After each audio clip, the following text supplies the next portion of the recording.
Secretary of Food Security, Natural Resources, the Environment and Sustainable Development, Nathisha Charles-Pantin explained the increase in Sargassum deposits across the island is not unique to Tobago. You have warmer waters, right? And also you have, the nutrients running off from the land.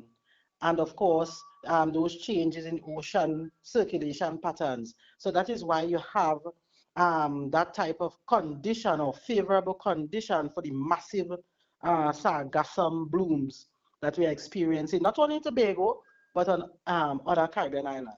However, the Tobago House of Assembly continues beach monitoring activities, employing specific efforts to the western and eastern ends of Tobago. Hope in Lambo, and you would see a thick, extremely thick mat of sargassum there. So that would trigger a more,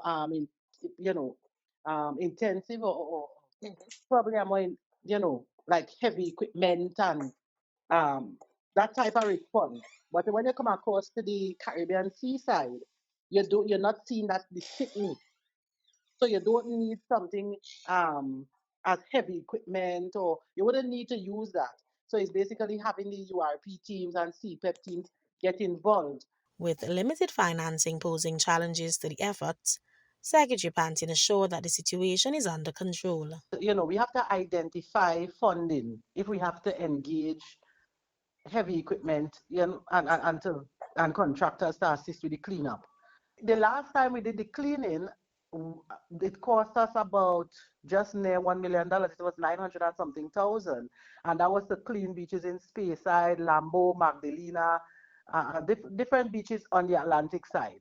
Once as an executive council we decide that we have to intervene, then we have to find the funds from somewhere.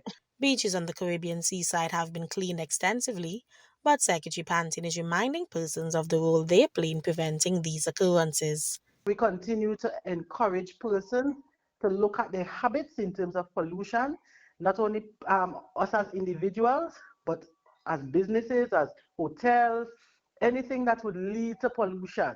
We have to be mindful of how we manage our waste. And beachgoers are being urged to be vigilant. When you have that, the bloom of the sargassum near the shore, you don't know exactly what is under there. You don't know if you have anything to cut you, or if you might have jellyfish caught up in there. So you always have to pay attention. Carissa Douglas, TTT News.